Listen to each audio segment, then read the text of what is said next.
Halo semuanya, mari kita mulai perkuliahan kita, dan ini adalah video pertama kita untuk bab yang pertama. Oke, baik. Jadi, pada awal materi, mau di mata kuliah apapun, selalu dimulai dengan pengantarnya dulu. Ya, jadi di bab pertama ini kita akan membahas mengenai dasar-dasar perpajakan. Jadi dari apa itu pajak, kemudian fungsinya apa, fungsi apa, jenis-jenis pajaknya ada apa aja, kenapa harus ada pajak, seperti itu. Ya, nanti akan banyak hal yang akan kita bahas. Nah, ini bab pertama semuanya itu mengenai dasar-dasar, mengenai konsep berpikirnya, apa pemahaman kita mengenai pajak. Oleh karena itu, belum ada hitungan yang gimana-gimana untuk bab pertama ini. Jadi lebih banyak teori, lebih banyak pemahaman seperti itu. Oke. Nah, untuk bab pertama ini cukup banyak tulisannya, cukup banyak penjelasannya. Nah, kalau kalian ada yang mungkin saya tidak jelaskan secara rinci, bisa kalian baca kembali. Nah, misalnya kalian punya pertanyaan, boleh kalian tanyakan kepada saya. Tapi yang terkait materi ya, terutama untuk yang bab pertama. Jadi mungkin saya tidak jelaskan secara rinci keseluruhannya, karena memang ada yang beberapa materi bisa kalian baca sendiri, kayak gitu. Oke, kita mulai dari pertama, pengertian dan fungsi pajak. Nah, kalau kita dengar pajak itu, terutama belakangan ini ya, cukup heboh, cukup banyak berita-berita yang kurang baik terkait pajak. Kan gini, seseorang menyetorkan pajak atau sebuah badan lah, kita menyetorkan pajak kepada negara, tujuannya apa? Ya tentu untuk kebaikan negara. Jadi uang yang kita berikan kepada negara itu oleh negara diakui sebagai pendapatan negara. Nah, pendapatan negara ini yang berasal dari pajak itu merupakan salah satu sumber dananya negara lah. Jadi selain pajak ada lagi penghasilan yang bukan pajak, ada juga dari hutang untuk sumber dananya negara.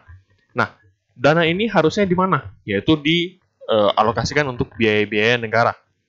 Misalkan seperti belakangan ini kita masa-masa pandemi, tentu dialokasikan untuk kebutuhan kesehatan.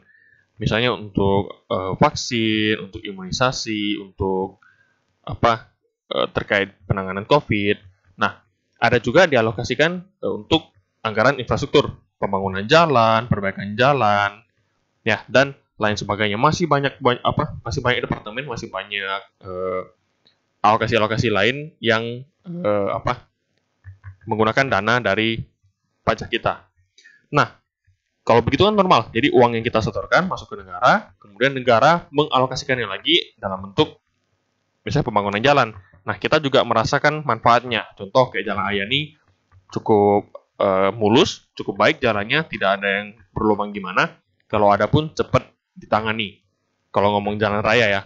Kalau kita ngomong jalan kecil lah, tentu pasti ada yang kurang puas, kayak gitu. Nah, jadi itu salah satu bentuk seperti bisa kita bilang tanggung jawab pemerintah atas dana kita yang kita berikan kepada mereka. Nah, namun akan jadi agak kesel ya kita lihat berita belakangan ini ya. Jadi cukup banyak kasus-kasus korupsi, kayak dana bansos, itu kan semuanya uang dari negara. Ya, uang negara sumbernya ya bisa aja pajak ataupun utang dari luar. Nah, dana-dana tersebut harusnya ya kita harus merasakan manfaatnya juga. Tapi sama beberapa oknum malah dikorupsi. Jadi kan kita kesel juga, dananya masyarakat harusnya untuk masyarakat juga, tapi malah dikorupsi sama beberapa oknum.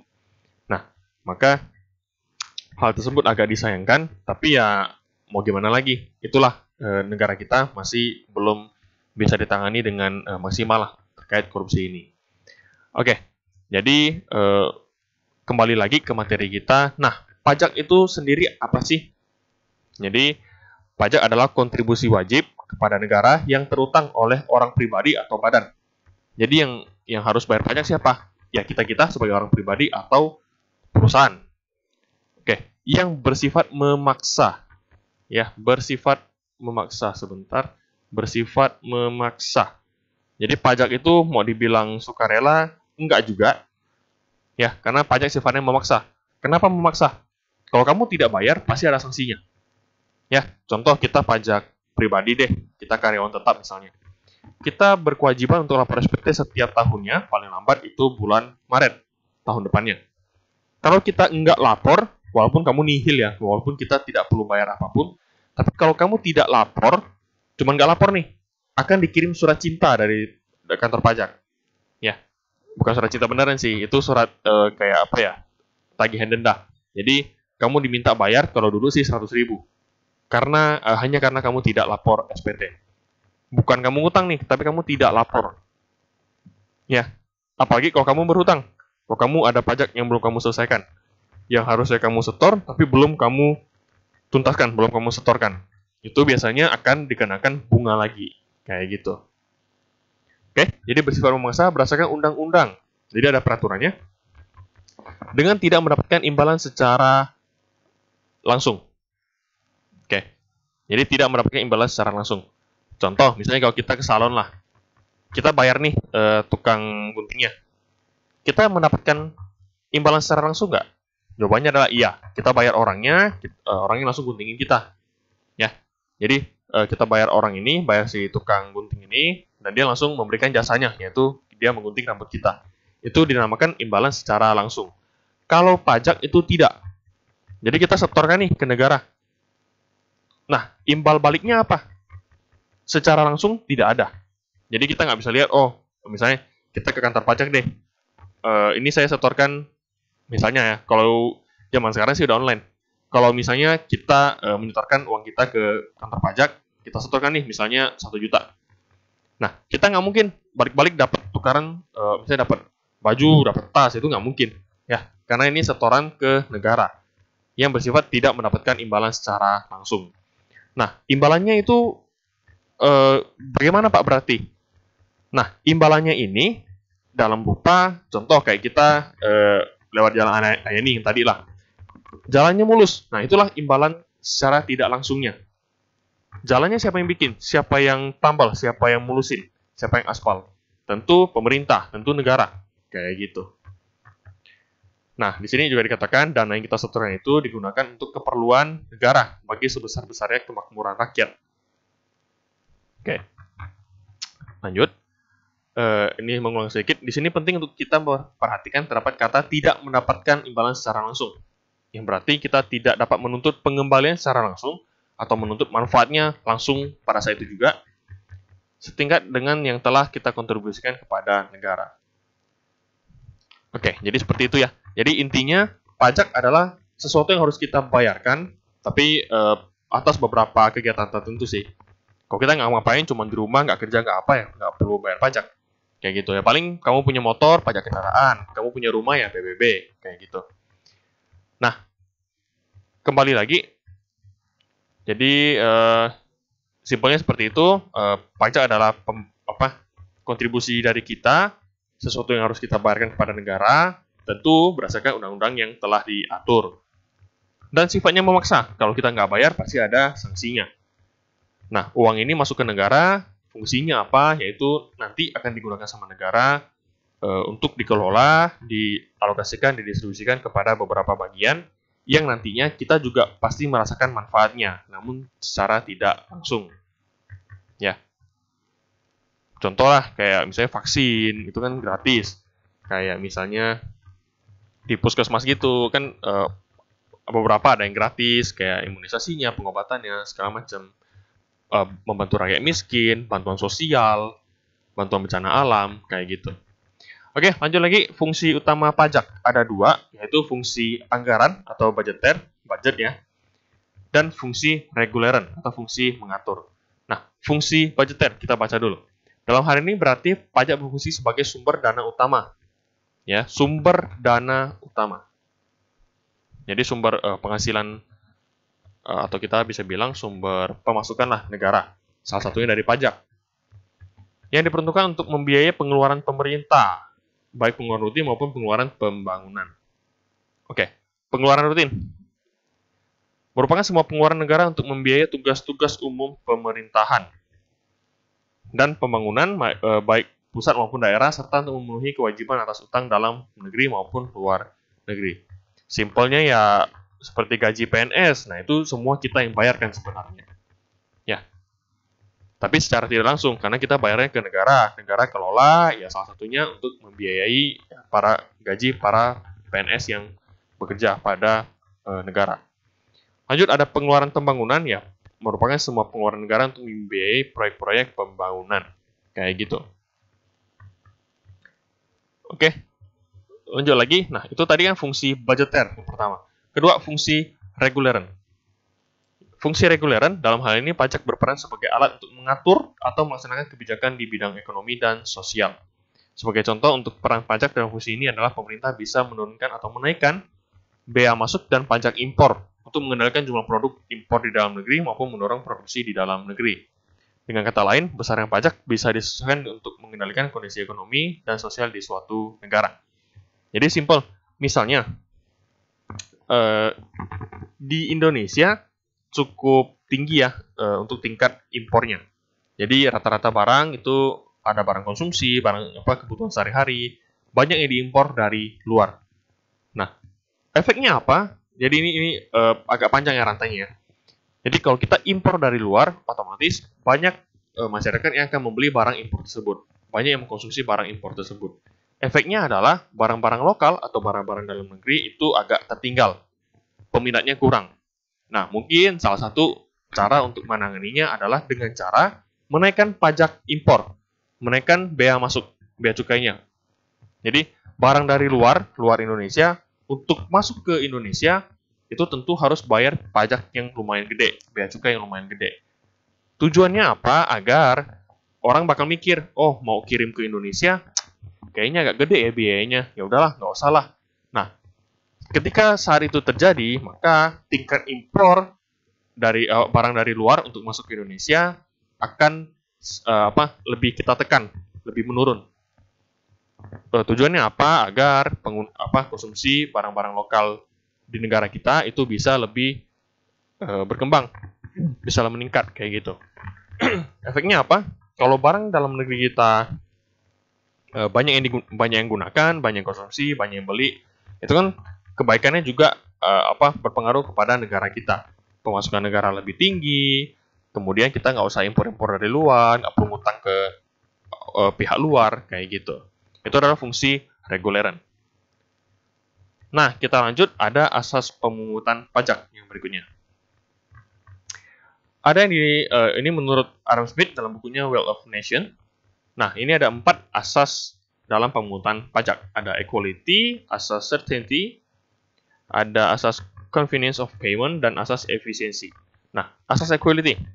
Pemungutan pajak yang dilakukan oleh negara harus sesuai dengan kemampuan dan penghasilan wajib pajak. Negara tidak boleh diskriminatif terhadap wajib pajak. Jadi harus fair. Kalau orang yang penghasilannya tinggi, ya pasti kena pajak yang lebih tinggi. Penghasilannya rendah, ya kena pajak yang lebih rendah. Yang tidak ada penghasilannya tentu tidak dikenakan pajak penghasilan. Logikanya yang saya nggak kerja, masa saya harus bayar pajak penghasilan? Kan kayak gitu. Lanjut, asas certainty. Pajak tidak dipungut secara sewenang-wenang. Harus ada kepastian bahwa semua pungutan pajak berdasarkan undang-undang. Ya, jadi semuanya diatur, bukan suka hati orang pajaknya mau tagih berapa ya berapa, itu enggak. Jadi semua berdasarkan undang-undang. Ya, kelemahannya, orang kadang kan pinternya kelewatan nih. Maka mereka memanfaatkan celah dari undang-undang yang ada. Untuk apa? Ya, untuk penyimpangan pajak lah, kayak gitu. Lanjut, asas convenience of payment. Jadi pajak harus dipungut pada saat yang tepat bagi wajib pajak. Saat yang tepat, misalnya gimana? Itu saat yang paling baik atau saat yang tidak menyulitkan. Misalnya saat wajib pajak baru menerima penghasilannya atau di saat wajib pajak menerima hadiah. Ya, logikanya kalau kita terima uang, misalnya kita dapat gaji, terus harusnya kita bayar pajak. Tentu pas kita terima gaji, berarti kan kita terima uang nih. Nah, kita ada uangnya. Jadi kita ada uangnya untuk sebagian kita bayarkan ke negara, kita bayar pajak. Nah, maka dari itu dikatakan harus dipungut pada saat yang tepat. Nggak mungkin juga kita belum gajian, misalnya perusahaan kita bermasalah lah, gajinya nunggak 3 bulan belum bayar ke kita. Nah, nggak mungkin juga kita dipungut atas pajak dipungut pajak atas gaji tersebut. Kenapa? Karena gajinya aja kita nggak terima, masa kita mau bayar pajak?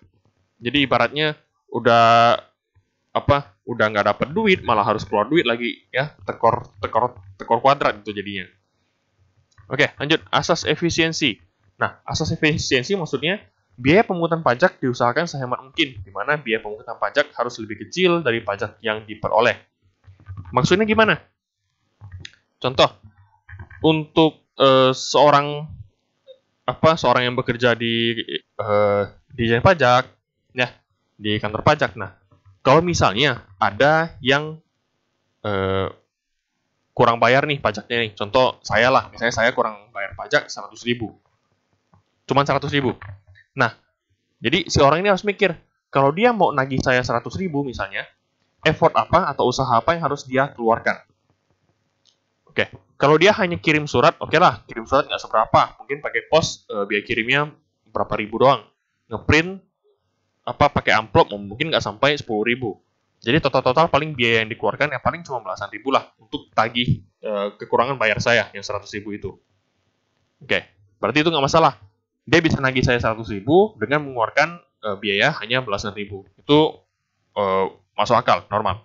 Nah, yang menjadi tidak normal, misalnya saya tinggal di pelosok-pelosok lah. Saya kurang bayar 100.000 juga. Nah, orang ini untuk menagih 100.000 saya, dia harus dinas, harus pakai mobil, masuk ke kampung saya misalnya, harus jalan kaki, harus nginap 2-3 hari, itu kan pasti biayanya udah berapa? Biaya nginap lah paling murah di hotel atau di penginapan lah, 50.000 misalnya. Belum hitung uang makan, uang bensin, transport, ya waktunya lagi kayak gitu. Jadi ujung-ujungnya dia bisa nagih 100.000 saya, tapi orang ini mengeluarkan biaya lebih dari 100.000. Itu kan berarti tidak efisien. Dia iya sih berhasil nagih saya sih, cuman biaya yang dikeluarkan lebih gede. Ujung-ujung dari segi negara, bukannya malah masuk duit, malah keluar duit, kan tidak efisien. Ya, jadi maksudnya seperti itu. Lanjut, nah ini ada, kalau tadi menurut Adam Smith, kalau yang bawah ini menurut Sudirman dalam bukunya Perpajakan. Sudirman dan Amiruddin dalam bukunya Perpajakan. Ada beberapa persyaratan dalam pemungutan pajak. Oke, memenuhi syarat keadilan, pemungutan pajak harus adil. Tadi sama kayak yang equality. Kemudian memenuhi syarat yuridis, harus ada undang-undangnya. Memenuhi syarat ekonomis, pemungutan pajak tidak boleh mengganggu kelancaran kegiatan produksi. Jadi jangan sampai dia pungut pajak malah perusahaannya tutup. Ya berarti kan itu mematikan usaha negara, usaha masyarakat kayak gitu. Lanjut, memenuhi syarat finansial, pemungutan pajak harus efisien, sama kayak yang efisiensi tadi. Kemudian memenuhi syarat sederhana. Nah, sederhana maksudnya gimana? Sistem pemungutan pajak harus sederhana, sehingga memudahkan dan mendorong masyarakat dalam memenuhi kewajiban perpajakannya. Kalau ribet-ribet, ya masyarakat yang mungkin kalangan menengah ke bawah kurang ngerti. Ini ada banyak peraturan, cara hitungnya saya bingung. Ujung-ujung, udahlah saya nggak usah bayar pajak lah, ribet amat kan kayak gitu. Makanya harus dibuat sesederhana mungkin. Ya, namun mau sesederhana apapun, tentu pasti banyak ketentuan yang ada, undang-undang yang ada kayak gitu. Karena kalau nggak banyak peraturannya, di Indonesia ini banyak orang pinter. Saking pinternya, pajak yang harusnya dibayar malah di otak-atik sehingga nol, kita nggak perlu bayar kayak gitu.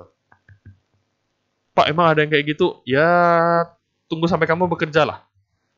Ya, kalau mungkin udah beberapa orang yang udah kerja, udah terjun langsung ke dunia kerja, ya di Pontianak aja lah, pasti bakal menyaksikan sendiri lah ya, kayak gitu. Oke, karena syarat-syarat di atas, pemungutan pajak menjadi berbeda dengan pungutan lainnya. Pungutan lain yang dimaksud adalah pertama, retribusi daerah, kedua iuran, ketiga sumbangan. Jadi, retribusi daerah, kita coba baca, merupakan pungutan langsung yang ditarik oleh pemerintah daerah, pungutan langsung ya, ditarik oleh pemerintah daerah, atas pemberian fasilitas umum kepada yang melakukan pembayaran, kepada orang pribadi ataupun kepada perusahaan. Oke. Lanjut, retribusi sifatnya bukan pajak dan biasanya dibagi menjadi 3 jenis, yaitu retribusi jasa umum. Contoh kayak retribusi parkir di tepi jalan umum, itu kita bayar ke orang parkirnya harus setor ke negara. Yang pasti ada sistem perhitungannya lah. Kemudian retribusi jasa usaha, retribusi seperti tempat rekreasi, olahraga, dan retribusi perizinan tertentu. Misalnya retribusi izin IMB, kemudian izin penjualan minuman alkohol, kayak gitu. Lanjut lagi, ada yang namanya iuran. Iuran itu juga sama, pungutan langsung, tapi kita bukan bayar ke pemerintah secara langsung. Kita bayarnya ke pihak ketiga atau pihak di luar pemerintah lah. Misalnya seperti iuran sampah, iuran kebersihan, iuran penerangan, kayak gitu. Kemudian sumbangan yang pasti pungutan yang sifatnya sukarela. Kalau pemerintah contohnya apa? Misalnya lagi ada bencana. Nah, nanti pemerintah lewat lembaga-lembaga sosial akan melakukan penggalangan dana, kayak gitu. Oke, kita lanjut lagi. Dan C, sistem pemungutan pajak. Nah, sistem pemungutan pajak ini ada 3. Jadi, Pak, pajak ini gimana sih? Misalnya saya kerja deh, terus saya dapat uang. Saya nggak tahu saya apakah harus bayar berapa, apakah saya harus bayar atau enggak. Nah, di sini ada 3 sistem pemungutan pajak. Oke, yang pertama, Official Assessment System. Jadi dalam sistem ini, si orang pajak yang akan hitung berapa yang harus kita bayar. Jadi wajib pajak bersifat pasif. Kita pokoknya nggak perlu ngapa-ngapain, perlu bayar doang. Nah, contohnya apa? Misalnya kayak PBB. PBB itu sudah dihitung, kita harus bayar yang berapa. Ya, kayak gitu. Jadi untuk kayak PBB itu kita tidak perlu hitung sendiri, melainkan sudah dihitung sama orang pajaknya. Contoh lagi, lanjut lagi, yang kedua, self-assessment system. Nah, di sini sebaliknya. Dalam sistem ini, WP itu wajib pajak ya. Wajib pajak yang berperan aktif. Misalnya kayak kita PPh orang pribadi. Nah, berapa yang harus kita bayarkan? Kalau yang mungkin belum kerja, belum punya NPWP, mungkin ya kurang relate lah ya, kurang relevan sama yang akan saya katakan. Cuman kalau yang udah kerja, udah punya NPWP, pasti setiap tahunnya kalian mengisi SPT tahunan untuk pajak kalian, pajak pribadi. Nah, saat kalian melakukan SPT, itulah kita menerapkan self-assessment system. Jadi kayak pengakuan dari diri kita pribadi loh. Kita gajinya berapa, dipotong berapa, harus bayar pajak berapa, yang sudah kamu bayarkan berapa, sehingga menghasilkan kurang bayar yang berapa. Itu semua kita yang isi. Pak, berarti kalau isi sendiri ada kemungkinan dimanipulasi dong, ada kemungkinan sembarangan isi dong, atau bohong dong. Bisa-bisa aja. Maka itu dikatakan self-assessment system. Oke, tapi kalau misalnya ketahuan sama orang pajak, ya tentu sekali lagi ada konsekuensinya. Kayak gitu. Ya, jadi mungkin bisa dilacak, contoh, kamu bohong-bohong nih, gajimu 3 juta, kamu cuma lapor 2 juta. Nah, mungkin suatu saat bisa di cross-check. Contoh ke bagian BPJS. BPJS kan sekarang setiap karyawan wajib punya BPJS. Nah, di BPJS ini dilaporkan gaji pokoknya berapa.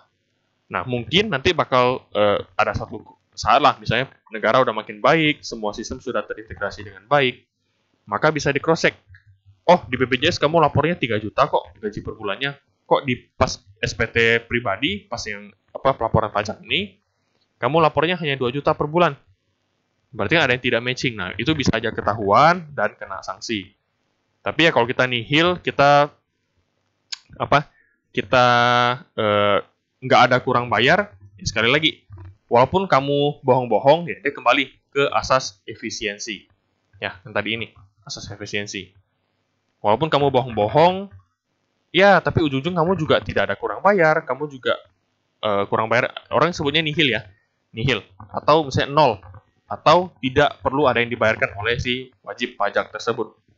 Maka ya kamu mau bohong sekalipun ya udahlah, terserahlah, percuma. Orang pajaknya juga nggak ngurusin. Kenapa? Karena asas efisiensi ini. Ya, kamu juga nggak ada kurang bayar, ngapain saya urusin kamu? Kayak gitu. Kecuali kamu bohong-bohong dari yang harusnya setor 100 juta, jadi setornya cuma 10 juta. Ya itu mungkin dicari sama orang pajaknya. 90 juta loh, masa itu tidak material? Kan kayak gitu. Itu 90 juta banyak tuh, bukan daun. Oke. Lanjut, withholding system. Dalam sistem ini, pihak ketiga yang wajib menghitung, menetapkan, menyetorkan, dan melaporkan pajak yang sudah dipotong atau dipungut.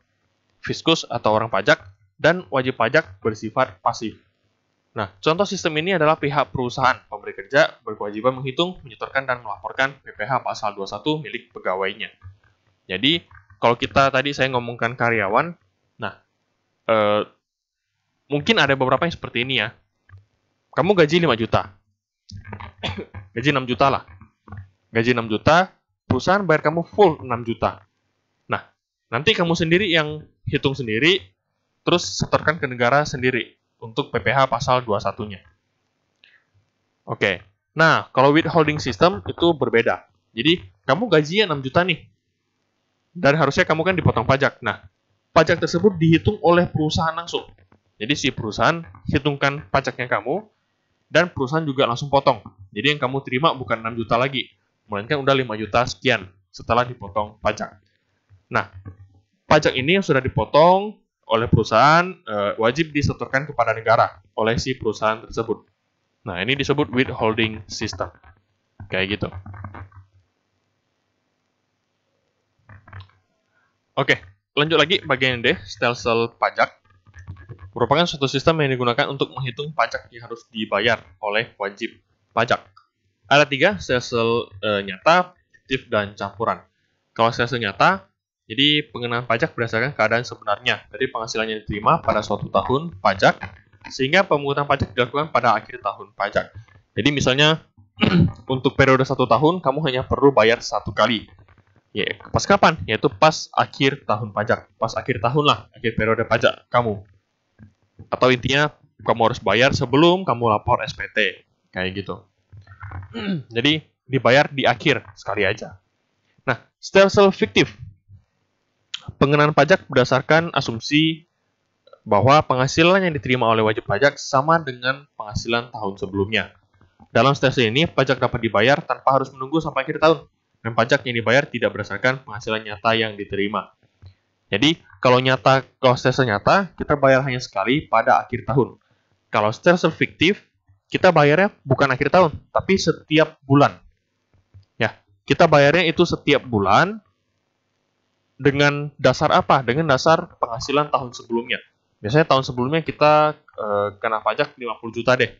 Nah, maka di tahun ini kita harus bayarkan setiap bulannya. Jadi 50 juta bagi 12 bulan, nah, dapatlah sekian yang perlu kita bayar setiap bulannya. Nah, maka dikatakan stelsel fiktif. Karena yang kita bayarkan itu bukan penghasilan untuk tahun ini. Bukan mengacu ke penghasilan tahun ini. Ya, jadi kita mengacunya ke penghasilan tahun lalu. Jadi dari data tahun lalu kita pakai untuk menyetorkan pajak pada tahun ini setiap bulannya. Kayak gitu. Makanya dikatakan fiktif. Itu bukan yang asli, bukan penghasilan nyata yang tahun itu, tapi yang tahun sebelumnya. Ya, kayak gitu. Ataupun stelsel campuran, jadi kombinasi dari yang nyata dan fiktif. Contohnya seperti apa? Jadi tetap kita setiap bulan kita bayarkan mengacu kepada pajak tahun lalu dan setiap bulan kita bayarkan ya. Nah, di akhir tahun kita hitung ulang lagi yang udah kita bayarkan sama pajak yang nyata, yang realisasi pajaknya berapa, itu posisinya apakah kita lebih bayar atau kurang bayar. Kalau kurang bayar, baru kita bayarkan lagi di akhir periode. Kayak gitu. Oke, lanjut lagi. Nah, jenis pajak ini ada banyak. Jadi menurut pihak yang menanggung ada langsung sama tidak langsung. Contoh kalau langsung itu PPh, kalau tidak langsung itu PPN. Nah, ini ada beberapa, silakan kalian baca sendiri. Menurut pajak objeknya ada subjektif, objektif, pihak pemungutnya pusat dan daerah. Oke, lanjut. Kemudian tinjauan aspek hukum. Yang tadi kalian baca sendiri ya. Kalau Anda bingung, nanti tanyakan aja. Tinjauan aspek hukum. Nah, ada hukum pajak material, ada hukum pajak formal. Kalau hukum pajak material, hukum apa? Mengatur apa? Yaitu hukum yang memuat norma-norma yang menerangkan keadaan, perbuatan, peristiwa hukum yang dikenakan pajak. Jadi, apa aja nih yang dikenakan pajak? Nah, ada beberapa. Contoh kayak undang-undang PPN. PPN dikenakan atas penjualan sebuah barang yang ditanggung oleh si pembeli. Simpelnya, kita ke KFC, kita beli ayamnya, kita ada bayar untuk harga ayamnya plus dengan PPN. Kayak gitu. Lanjut, untuk PPh, jadi dari penghasilan, baik itu karyawan, atau yang freelance, kemudian usaha, ataupun online, sekarang lagi di mulai-mulai nih, udah mulai dipungut pajak, kayak gitu. Lanjut, PBB itu untuk pajak bumi bangunan, untuk tanah dan rumah yang kita miliki, kayak gitu. Kemudian BPHTB, pengalihan hak atas bangunan. Ini kalau yang di properti pasti tahu lah. Dan bea materai. Oke, lanjut. Kalau hukum pajak normal itu mengatur tentang tata cara untuk melaksanakan hukum pajak material menjadi kenyataan. Jadi ini lebih ke mengatur tata caranya. Jadi kalau di atas ini undang-undang untuk mengatur komponen apa aja sih yang dikenakan pajak, objek apa aja yang dikenakan pajak. Kalau hukum pajak formal itu lebih ke tata cara untuk pemungutan pajaknya. Ya, untuk mengatur tentang pajaknya. Ada UU pengadilan, UU penagihan pajak, kemudian UU ketentuan umum dan tata cara perpajakan. Kayak gitu. Oke, kita lanjut lagi. Muncul dan berakhirnya utang pajak. Kalau munculnya utang pajak, jadi ada dua, ajaran formil dan ajaran material.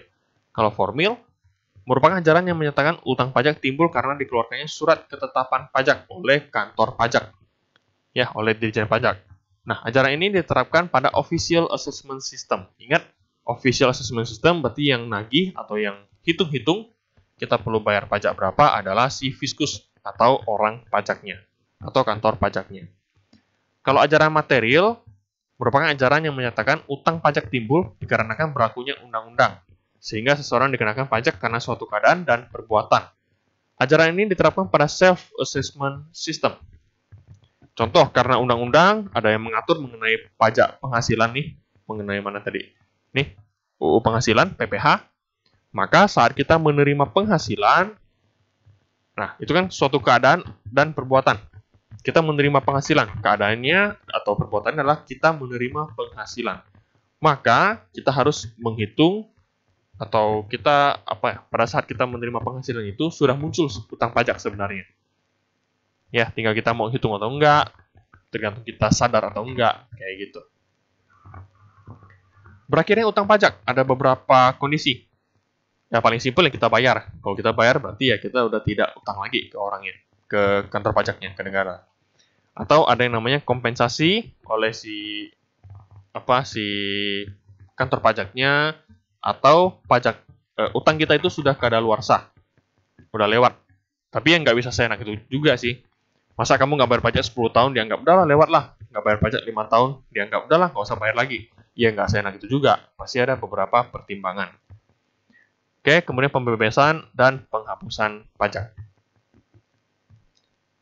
Oke, lanjut. Nah, ini manajemen pajak. Oke, jadi menurut modul Chartered Accountant Manajemen Perpajakan, manajemen pajak berarti melakukan perencanaan, pengorganisasian, pengarahan, pengkoordinasian, dan pengawasan mengenai perpajakan yang bertujuan untuk meningkatkan efisiensi. Peningkatan efisiensi dimaksud adalah meningkatkan laba atau penghasilan. Nah, maksudnya gimana? Jadi, di manajemen pajak atau tax management, kita mempelajari atau kita memanage untuk pengeluaran pajak kita. Jadi gini, pajak sebenarnya kan tergantung, kalau kita lihat sih, ya udahlah, misalnya kayak karyawan, itu PPh 21. Oke, misalnya kita beli sesuatu, kita bayar PPN, itu kan simple. Nah, namun pada praktiknya di perusahaan itu sangat kompleks. Ada transaksi ini, transaksi itu, transaksi antar pulau, antar negara, belum lagi antar perusahaan, tapi masih satu afiliasi. Nah, itu semua cukup kompleks transaksi-transaksinya, ya. Jadi maka kita pelajari namanya tax management. Tujuannya apa, Pak? Ya, di sini sudah dikatakan tujuannya untuk meningkatkan efisiensi. Efisiensi dalam arti seperti apa? Oke, kasarnya efisiensi dalam arti pajak yang kita bayarkan itu bisa kita hemat. Oke, di garis bawahi ya, kita hemat. Bukan kita menghindari, bukan kita menggelapkan, tapi kita hemat. Kalau kita hemat pajak, otomatis pajak yang perlu kita bayarkan tidak terlalu gede dari yang sebelumnya. Nah, karena tidak terlalu gede atau lebih rendah, maka dikatakan dapat meningkatkan laba atau penghasilan perusahaan. Ya, jadi beban pajak kita semakin kecil atau semakin rendah karena ada yang namanya tax management yang baik dalam perusahaan. Oke, nah di sini juga dikatakan syarat manajemen pajak yang baik. Pertama, tidak melanggar atau bertentangan dengan peraturan yang berlaku. Jadi kita tidak melanggar. Misalnya, ada tarif harusnya 5%, kamu hanya bayar 2%, ya berarti kan melanggar. Oke, kayak gitu ya. Jadi ini cara manajemen pajak yang baik adalah yang tidak melanggar. Lanjut, secara bisnis masuk akal. Karena manajemen pajak merupakan bagian yang tidak terpisahkan dari corporate global strategy. Jadi, skenario-skenario yang kita bikin, alur perputaran uangnya, alur pembayarannya, perputaran barangnya, itu semuanya masuk akal. Ya, jadi tax management mungkin mau dibilang manipulasi, ya bisa dibilang gitu juga. Mau dibilang pengelolaan pajak juga bisa dibilang pengelolaan pajak. Tergantung kita bagaimana untuk menyetingnya. Kita settingnya seperti apa. Kita planningnya untuk menata pajak kita itu kayak gimana sih. Selama masuk akal, ya oke. Berarti itu bukan ranahnya menggelapkan pajak. Lanjut, didukung bukti yang memadai. Jadi intinya harus jelas ya. Jangan yang tiba-tiba ada bayar sesuatu atau beli sesuatu, harusnya kita bayar pajak tapi kita enggak, kemudian kita musnahkan buktinya. Ya, kalau seperti itu ya ketahuan banget lah kalau kita ada menggelapkan sesuatu. Kayak gitu. Nah, di sini ada beberapa istilah. Ada tax planning, tax avoidance, tax evasion. Tax planning itu baik, bagus. Tax avoidance itu masih abu-abu, ranah abu-abu. Tax evasion itu sudah ranahnya bisa dikenakan bisa dituntut lah. Jadi itu udah ranahnya penggelapan pajak. Oke, tax planning. Nah, di sini saya bacakan, merupakan langkah awal dari keseluruhan manajemen pajak yang lebih besar. Perencanaan yang baik mensyaratkan adanya pengendalian terhadap pemenuhan semua kewajiban pajak. Jadi, pemenuhan semua kewajiban pajak. Sehingga risiko perpajakan karena adanya salah pengurusan dapat dihindari dan pada akhirnya penghematan pajak dapat dicapai. Jadi jangan sampai kita mungkin self-assessment, tapi karena kita self-assessment, kita malah salah hitung.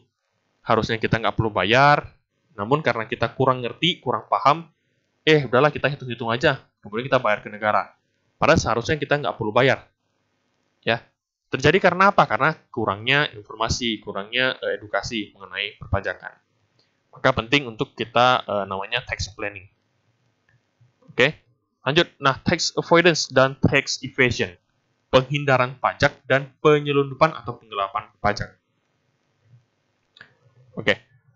Jadi di sini manajemen pajak bertujuan untuk meminimalisir beban pajak secara umum. Dapat ditempuh dengan cara penghindaran pajak atau tax avoidance dan penyelundupan pajak. Nah, bedanya apa? Ini tax avoidance, ini tax evasion. Kalau tax avoidance, kita yang pertama, menahan diri, yaitu wajib pajak tidak melakukan sesuatu yang bisa dikenakan pajak. Kedua, pindah lokasi, yakni memindahkan lokasi usaha atau domisili dari yang tarif pajaknya tinggi ke lokasi yang tarif pajaknya rendah. Nah, ini bisa pindah lokasi itu bisa beberapa cara, apakah salah satunya ya, pindah negara. Ada negara yang disebut tax haven.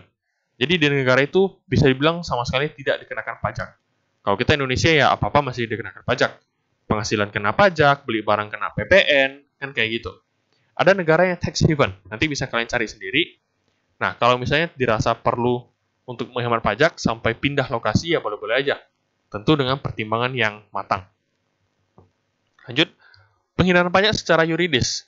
Nah, dilakukan bagaimana?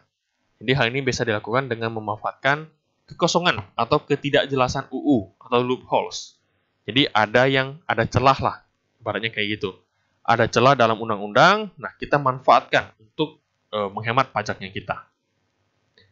Jadi ini masih ranah abu-abu nih. Tax avoidance itu kita menghindari pajak, tapi masih diperbolehkan.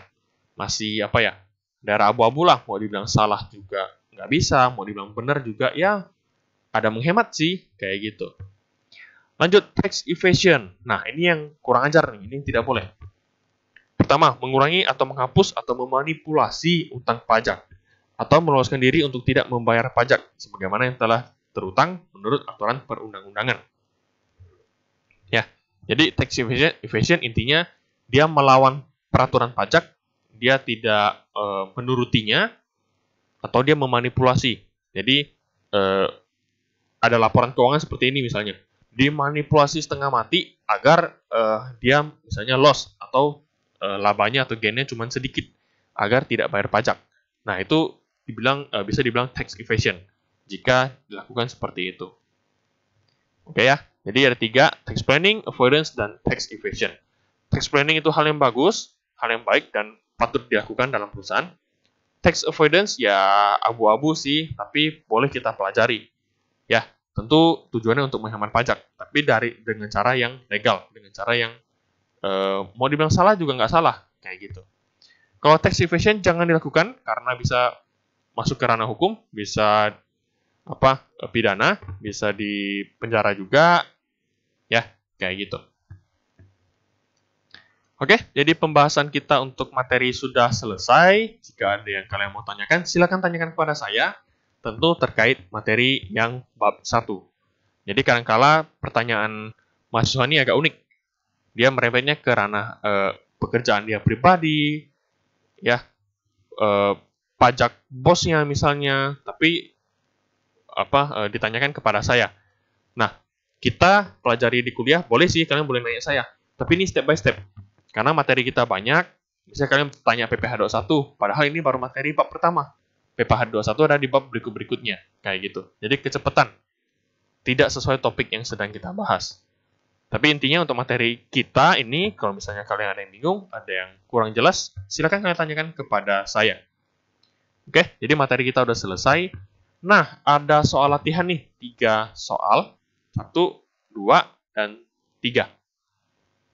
Oke, ada 3 soal. Oke, ada 3 soal yang harus kalian kerjakan. Nah, kalian bisa kerjakan terserah, mau hari ini juga boleh. Namun, di pertemuan berikutnya, saya berikan kalian waktu untuk mengerjakan. Dikumpul kapan? Pas selesai pertemuan berikutnya. Jadi, pertemuan ini, kalian menyaksikan video saya nih.